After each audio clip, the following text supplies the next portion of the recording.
Tənbəl, dərsini oxumayan, məktəbə gedən idi. Ona görə də o, həmişə dərsdən qaçarmış. Özü də dərsə getməzmiş. Həriflər də onu axtardı ki, o da dərslərini oxusun.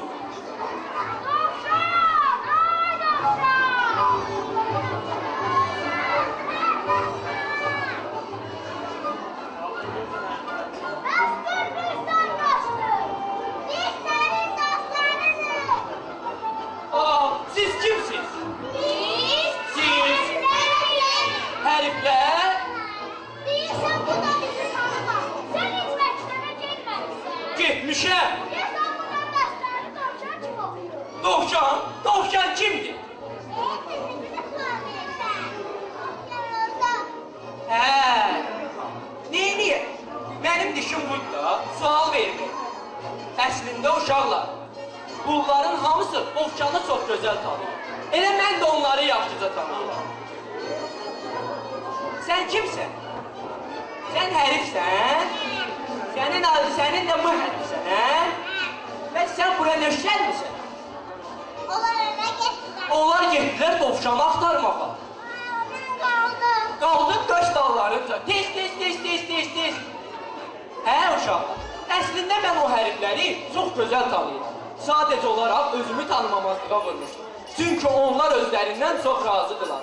Özündən bu qədər çox razı olmaq heç də yaxşı iş deyil uşaqlar. Salam. Salam, Dovşan, yenə nədə aləmin bir-birinə qatırsan? Bəs sən dərsə getməlisən? Məktəb qaçsın, dərs qaçsın. Biraz oynayayım, sonra gedərəm. Bax ha, sonra dərsə gecikməyəsən. Mən yalandan deyərəm ki, avtobus yox idi. Ay Dovşan, heç belə də yalan olar.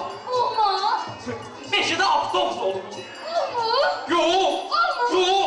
Deyərəm ki, şufanı sərmişdim. Ay Dovşan, axı Ramazan ayıdır. Ramazan ayında yalan danışmaq olar. Olmaz. Nəyinki Ramazan ayında? Heç o biri aylarda da yalan danışmaq olur. Peyğəmbərimiz buyurub, yalan insanları pislikləri isə insanı cəhənnəmə sövq edir. Mən bir də yalan danışmaram. Hətta qalırsa qalala. Mən niyə yalan danışıram? Afərin Dovşan. Dovşan, həriflər səni axtarırdı. Həriflər? Həriflər kimdir? Axı mən onları tanımıram. Ay səni Dovşan, əgər sən yaxşı oxusaydın, bax onda onları da tanıyardın. İnşallah yaxşı oxuyarsan, onda onları da tanıyarsan. Hə uşaq, Dovşan tez getdi hərifləri axtarmağa.